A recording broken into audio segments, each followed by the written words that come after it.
What a weird way to start Pride Month. When I saw her standing there on the sidewalk, I thought I was hallucinating or maybe having some kind of stroke. I couldn't believe it.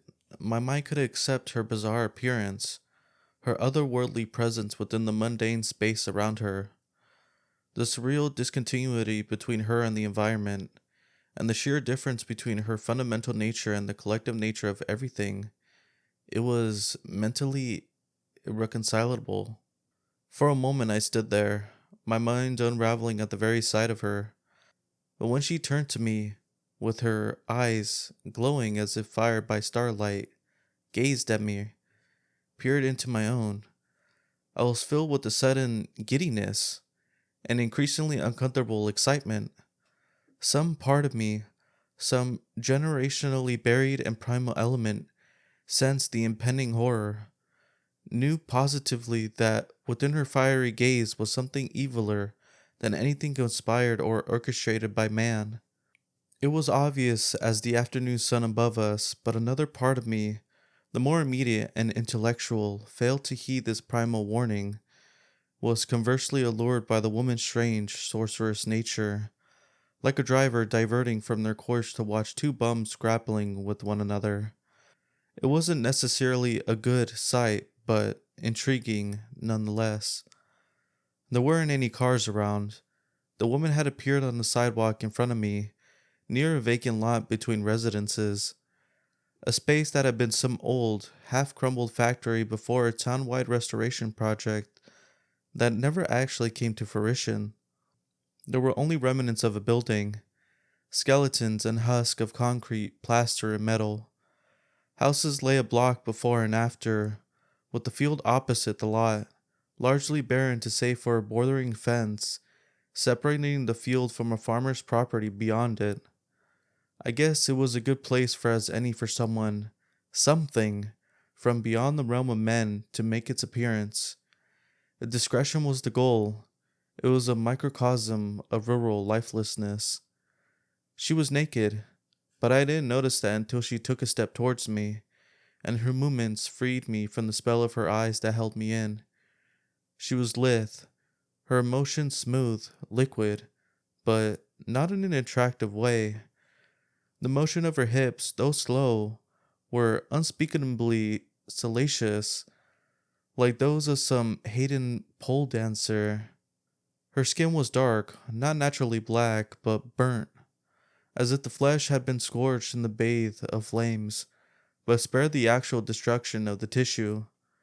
Her skin shone in the unshaded sunlight, radiated an ebon aura that seemed to subtly, though palpably, emanate into a very atmosphere around us.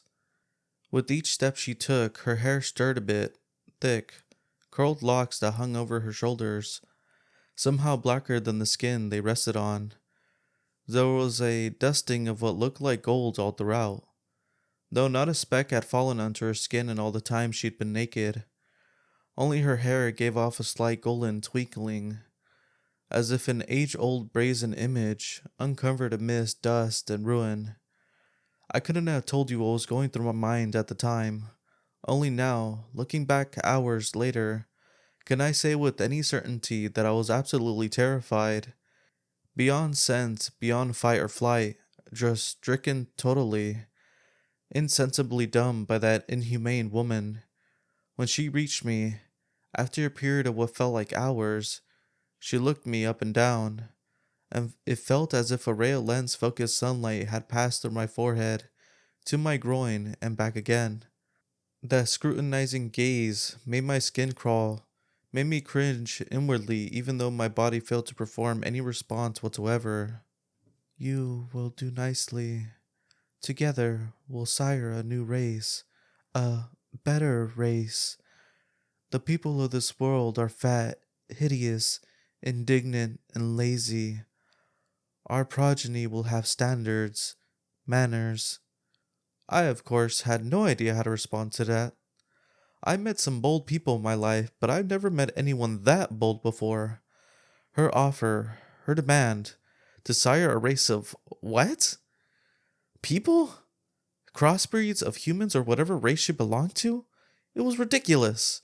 And as the seconds ticked by, during which she continued to visually examine my body as if I was some kind of specimen on the slide, I found the situation increasingly absurd, ridiculous to the point of hilarity.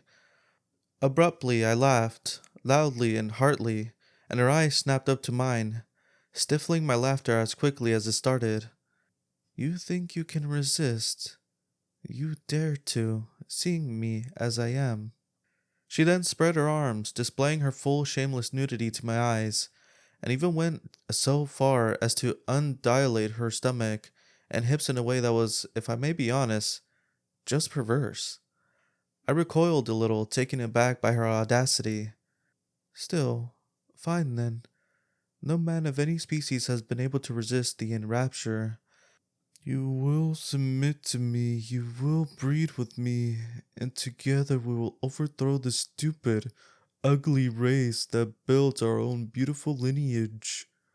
Her voice, which I hadn't paid much attention to before, then got lower and bass heavy, and she began ululating in a manner that I couldn't hope to reproduce vocally, let alone through text. Meanwhile, her eyes became darker, losing the celestial luster they had moments ago. A moment later, they were pitch black, depthless and Stygian, and it was only then, finally, that my body took over and forced itself into action. I turned to flee, but the same darkness I had seen radiate her quickly snared me, reaching out with tenebrous tendrils to seize me around the waist. As if caught in some kind of unearthly gravitational pull, I was drawn back towards her, screaming along the way.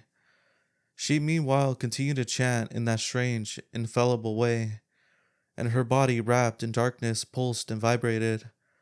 A strange scent arose, somehow bearing both floral and subchoral notes, as if we suddenly come to stand on a bed of freshly grown gray flowers.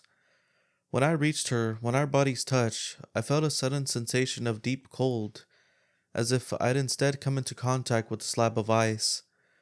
The darkness around me pressed me closer to her, and the chill pushed itself into my body, then spread throughout. A cosmic coldness pervaded my being, and I felt frigid nothingness seize me, like an astronaut thrown into a vacuum, doomed to spend eternity hurtling through the dead abyss. I then lost all perception of my environment. I thought I had truly been plunged into that black, boreal gulf. But then from the amidst the lightless infinitude came a flicker, a mote of light, one that drew closer to me as I aimlessly floated. A warmth accompanied it, an ember that promised salvation, escape from an all-consuming chill. Somehow I managed to steer myself towards it to hasten our contact. I swam through the murk. I pushed through the darkness and frost, and finally, miraculously, wrapped my arms around the source of stellar salvation.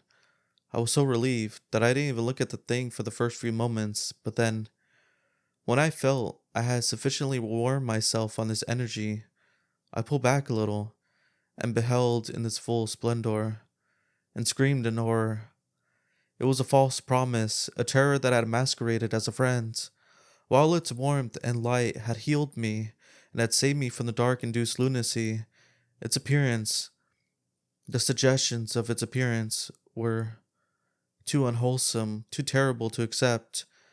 I pushed away from it, and in doing so broke the spell that had fallen over me. The real world, the one of light and nature and existence, rushed back in. Colors and forms and stability repopulating the space around me with a jarring suddenness. I fell back into my butt and sat there, stunned and shaking. The woman, the dark draped demoness, had been similarly affected by the sudden severe of our contact. She stumbled backwards, holding her eyes, which bled. What I can only guess was liquid darkness. She whimpered, her voice coming out in a weak, mewling manner.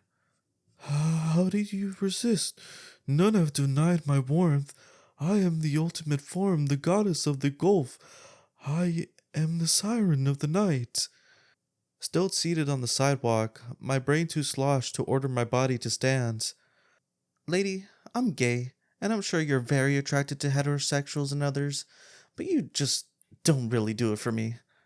Her response was that of some pre industrial commoner who had just been told about space travel and simply couldn't comprehend the idea. Her eyes, leaking and bloodshot, gazed at me incredulously. Her mouth, plumply lipped, fell agape.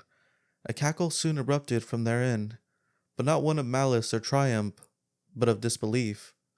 If I understand you correctly, you're saying you do not find me sexually attractive. I nodded, barely hiding my amusement at her confusion at the relatively simple idea.